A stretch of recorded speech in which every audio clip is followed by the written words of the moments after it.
Visakha GVMC పరిధిలో పారిశుద్ధ్యం పడకేసింది. ఎక్కడ చూసినా కాలనీలు, ప్రధాన రహదారులు మురికి కోపాలను తలపిస్తున్నాయి.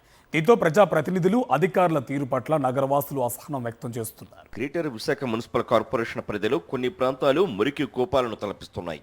ఎక్కడికెక్కడ పేరుకుపోయిన చెత్త, పొంగి పొర్లుతున్న నాళాలు నగరవాసులకు తీవ్ర అసహనాన్ని కలిగిస్తున్నాయి. నగర నడిబొడ్డున ఉన్న ప్రాంతాల్లో కూడా డ్రైనేజీ వ్యవస్థ అస్తవ్యస్తంగా మారింది. నాళాల నుంచి పూడికి తీత కూడా చేపట్టడం లేదని, ఒకవేళ తీసినా దాన్ని రోజుల తరబడి అక్కడే వదిలేయడంతో ఆ దుర్గంధాన్ని ప్రజలు భరించలేకపోతున్నారు. విశాఖ నగరంలోని చాలా ప్రాంతాల్లో కనీసం పారిశుద్ధ్యం నిర్వహణ సరిగ్గా లేదని నగరవాసులు వాపోతున్నారు. ఇప్పటికే పథకాలు అమలు చేయక జనంలోకి వెళ్లేందుకు కూటమి నేతలు భయపడుతున్నారు. ఒకవేళ ఎవరైనా ప్రజాప్రతినిధులు ధైర్యం చేసి జనంలోకి వెళ్లినా ఆ నేతలకు చేదు అనుభవం ఎదురవుతోంది. ఇటీవలే భీమిలి ఎమ్మెల్యే గంటా శ్రీనివాసరావు ఎన్నాడ ప్రాంతంలో పర్యటించారు. అయితే పారిశుద్ధ్యం నిర్వహణ బాగోలేని కారణంగా గంటాకు ప్రజల నుంచి చీత్కారాలు తప్పలేదు.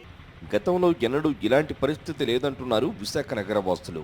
జీవీఎంసీ అధికారులు ఇలాగే నిర్లక్ష్యంగా వ్యవహరిస్తే రోగాల బారిన పడతామని వాపోతున్నారు. ఇప్పటికైనా అధికారులు పట్టించుకోవాలని కోరుతున్నారు విశాఖ వాసులు. కింద ప్రభుత్వంలోని మన డ్రైనేజీలు, చెత్తలు వెత్తడానికి జనాలు వచ్చి జీవీఎంసీ వారు చాలా బాగా చేసేవారు. ఈ ప్రభుత్వంలోని ఎక్కడికక్కడ డ్రైనేజీలు పొంగిపోయి వర్షాకాలం స్టార్ట్ అయ్యే టైంకి ఈ డ్రైనేజ్ తీసిన చెత్తలను క్లీన్ చేయక మళ్ళీ ఆ క్లీనింగ్ చేయకుండా అక్కడ పెట్టడం వల్ల మళ్ళీ అది డ్రైనేజీలోకి చేరి ఎక్కడికక్కడ స్టాక్ అయిపోయి ప్రజలకు అంటువ్యాధులు వచ్చి ప్రజలు చాలా ఇబ్బంది పడుతున్నారు. మొత్తానికి జీవీఎంసీలో పారిశుద్ధ్యాన్ని చక్కదిద్ది ప్రజలకు విముక్తి కలిగించాలని నగరవాసులు కోరుతున్నారు.